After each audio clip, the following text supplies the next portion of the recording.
కాంగ్రెస్ ప్రభుత్వ అస్తవ్యస్త విధానాలతో ప్రజల్లో తీవ్ర ఆగ్రహం వ్యక్తమవుతున్నటువంటి పరిస్థితి.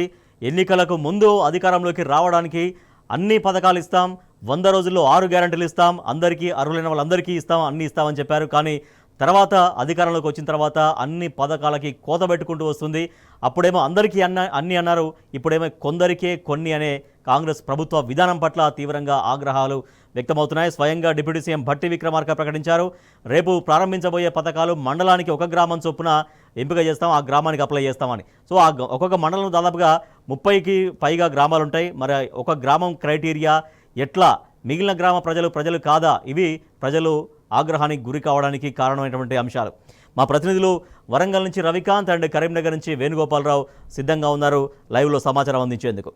రైట్ రవికాంత్, వరంగల్ జిల్లా వ్యాప్తంగా చాలా మండలాలు ఉన్నాయి. అఫ్కోర్స్ వరంగల్ ఉమ్మడి జిల్లా వ్యాప్తంగా తీసుకుంటే అనేక మండలాలు ఉన్నాయి, ఆ మండలాల్లో అనేక గ్రామాలు ఉన్నాయి.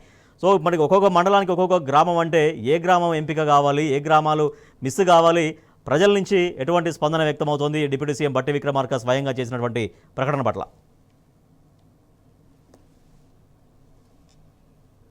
రాజేష్, స్పష్టంగా ఉమ్మడి వరంగల్ జిల్లా వ్యాప్తంగా 77 మండలాలు ఉంటాయి. దాదాపు 1700 నుంచి 1800 గ్రామాలు ఉంటాయి. అంటే 77 గ్రామాలకు సంబంధించే మీకు పథకాలు వస్తాయని ఇవాళ మంత్రి ఇచ్చినటువంటి స్టేట్మెంట్ ద్వారా స్పష్టంగా మనకు అర్థమవుతుంది. తెలంగాణ రైజింగ్ అంటూ కాంగ్రెస్ ప్రభుత్వం ఒక నినాదాన్ని ఇచ్చిన ప్రయత్నంలో భాగంగా ఇవాళ గ్రామాల్లో కావచ్చు, ప్రజల్లో కావచ్చు, ఇవాళ గందరగోళం రైజ్ అవుతుంది, గందరగోళం ఉత్పన్నమవుతున్న పరిస్థితి అయితే మనం ప్రతి చోట చూస్తూ ఉన్నాము. ఆ 77 గ్రామాలు ఏవని ఇప్పటికీ అయితే తర్జన భర్జన కొనసాగుతుంది. మధ్యాహ్నం తర్వాత సిఎస్ జిల్లా కలెక్టర్లతో పాటు జిల్లా ఉన్నతాధికారులతో ఏదైతే వీడియో కాన్ఫరెన్స్ నిర్వహించి ప్రతి మండలానికి ఒక గ్రామాన్ని ఎంపిక చేయాలని చెప్పి వాళ్ళకు పెద్ద టాస్క్ ఇచ్చినట్టుగా కూడా మనకు అర్థమవుతుంది. ఏ గ్రామాన్ని ఎలా ఎంపిక చేయాలనే అంశంలో తర్జన భర్జనకు గురవుతూ ఉన్నారు. 8 గంటల తర్వాత ప్రతి కలెక్టర్ కూడా మీడియా ప్రతినిధులు కలవడానికి డిన్నర్ మీట్ ఏర్పాటు చేసిన పరిస్థితి హన్మకొండ జిల్లా కేంద్రంలో. హన్మకొండ జిల్లా కలెక్టర్ ప్రెస్ మీట్ కూడా ఏర్పాటు చేసిన సందర్భం. ముఖ్యంగా అంతా కూడా ఎదురు చూస్తూ ఉన్నారు, మండలాల వారీగా ఆ మండలంలో ఏ గ్రామాన్ని ఎంపిక చేస్తారా అన్నటువంటి ఒక ప్రశ్న ఉత్పన్నమవుతా ఉన్న పరిస్థితి అయితే స్పష్టంగా చూస్తూ ఉన్నాము. ఉమ్మడి వరంగల్ జిల్లా మనం చూసినట్టయితే వరంగల్ కావచ్చు, హన్మకొండ కావచ్చు, జనగామ, జయశంకర్, భూపాలపల్లి, ములుగు, మహబూబాబాద్ ఏ గ్రామంలో చూసినా రేషన్ కార్డులే కావచ్చు, ఇందిరమ్మ ఆత్మీయ భరోసా, అదేవిధంగా రైతు భరోసా, దాంతోపాటు ఇందిరమ్మ ఇల్లు ఇస్తాము, ఈ 4 పథకాలకు సంబంధించి జాబితా లిస్ట్ కోసం ఆ ప్రజలందరినీ కూడా గ్రామ సభలు ఏర్పాటు చేసి ఇవాళ ప్రజాధనాన్ని వృధా చేశారన్నటువంటి ఒక అంశం అయితే ప్రజలు అర్థం చేసుకుంటున్న పరిస్థితి మనం స్పష్టంగా చూస్తూ ఉన్నాం. మరోవైపు స్థానిక సంస్థల ఎన్నికలను దృష్టిలో పెట్టుకునే ఇదంతా చేస్తున్నారని చెప్పి ప్రజలకు ఇప్పటికైతే ఒక అవగాహన వచ్చింది. ముఖ్యంగా ఈ 77 గ్రామాలకు సంబంధించి ఏ గ్రామాన్ని ఎంపిక చేస్తారన్న ఒక స్పష్టత లేని పరిస్థితుల్లో అధికారులు కూడా ఇప్పటికీ ఉన్నారంటే. రవికాంత్, ఇప్పుడు ఒక గ్రామాన్ని ఎంపిక చేయడంలో క్రైటీరియా ఏం తీసుకునే అవకాశం ఉంది? అధికారులు ఏమైనా ఆ గ్రామానికి సంబంధించినటువంటి ఏ అంశాలు క్రైటీరియా తీసుకుంటారు? దాని క్లారిటీ ఉందా, లేకపోతే మంత్రులు పలానా గ్రామం తీసుకోమని చెప్పగానే తీసుకోవడమా ఏంటి? నాకు అసలు క్లారిటీ ఉందా? అధికార యంత్రాంగం తోటి మంత్రుల మధ్యలో సమన్వయం ఉందా?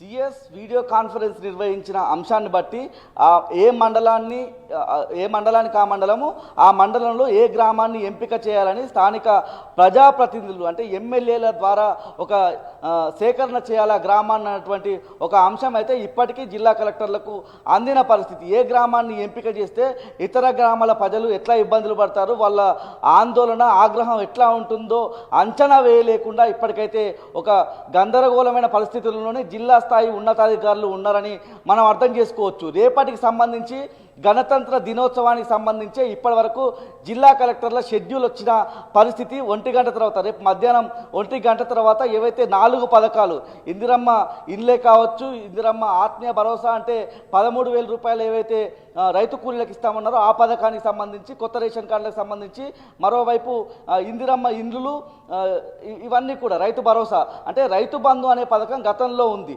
మనం ఖచ్చితంగా ఒకటి అర్థం చేసుకోవాలి రాజేష్, ఏంటంటే ఏదైనా ప్రాజెక్టుని కావచ్చు, ఏదైనా పథకాన్ని కావచ్చు, ఆ పథకం ఎలా వెళ్తుంది, ప్రజల్లో దాని పట్ల అసంతృప్తి ఉంటుందా, ఎట్లా ఉంటుంది, ఆ పథకం రూపు ఎట్లా ఉంటుంది, ఆ పథకం ప్రజల్లోకి వెళ్ళిన తర్వాత దాంట్లో ఉండేటువంటి ఇబ్బందులు కావచ్చు, దాంట్లో ఉండేటువంటి వైఫల్యాలు విజయాలు ఇవన్నీ తెలుసుకోవడానికి ఒక పైలట్ ప్రాజెక్ట్ కింద ఎంపిక చేస్తారు. గతంలో బీఆర్ఎస్ హయాంలోనూ హుజూరాబాద్ లాంటి నియోజకవర్గాన్ని దళిత బంధు కోసం పైలట్ ప్రాజెక్టుగా ఎంచుకున్న సందర్భం రైతు బంధు లాంటి గొప్ప పథకాన్ని ఎంపిక చేసినప్పుడు కూడా ఒక నియోజకవర్గాన్ని ఎంపిక చేసిన పరిస్థితి. ఆ తర్వాత మండలాలను పెంచుకుంటూ నియోజకవర్గాలను పెంచుకుంటూ వెళ్ళడం అనేది కొత్తగా ఏర్పాటు చేసే ఒక పథకానికి ఉంటుంది.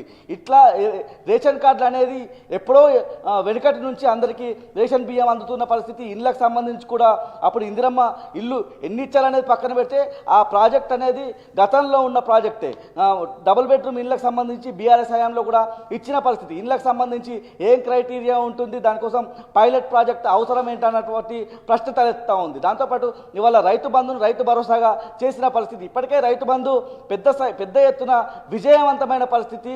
ఐక్యరాజ్య లాంటి సమితి లాంటి ఒక గొప్ప సంస్థలు కూడా, నీతి ఆయోగ్ లాంటి సంస్థలు కూడా అలాంటి పథకాలను అభినందించిన పరిస్థితి. దేశ స్థాయిలోనూ రైతు బంధు లాంటి పథకాన్ని పరిశీలించేందుకు ఇతర రాష్ట్రాల ప్రతినిధి బృందాలు కూడా వచ్చిన పరిస్థితి. సక్సెస్ పథకానికి సంబంధించి పైలట్ ప్రాజెక్ట్ ఎందుకు అనే ఒక అంశం తలెత్తా ఉంది. రేషన్ కార్డులకు పైలట్ ప్రాజెక్ట్ ఎందుకు అన్నటువంటి ప్రశ్న తలెత్తా ఉంది. ముఖ్యంగా ఏదైతే రైతు కూలీలను ఎంపిక చేయాలంటే పైలట్ ప్రాజెక్టు ఎందుకు అన్నటువంటి ప్రశ్న కూడా ఉత్పన్నమవుతున్న పరిస్థితి మనం స్పష్టంగా చూస్తూ ఉన్నాము. కాలయాపన చేయడానికి, స్థానిక సంస్థల ఎన్నికల్లో లబ్ధి పొందడానికి, ఇదంతా కూడా తాత్సారం చేయడానికి అన్నటువంటి ప్రశ్న కూడా, అనుమానం కూడా ప్రజలు వ్యక్తం చేశారు. అదే నిజమని ఇప్పుడు తేటతెల్లమైంది.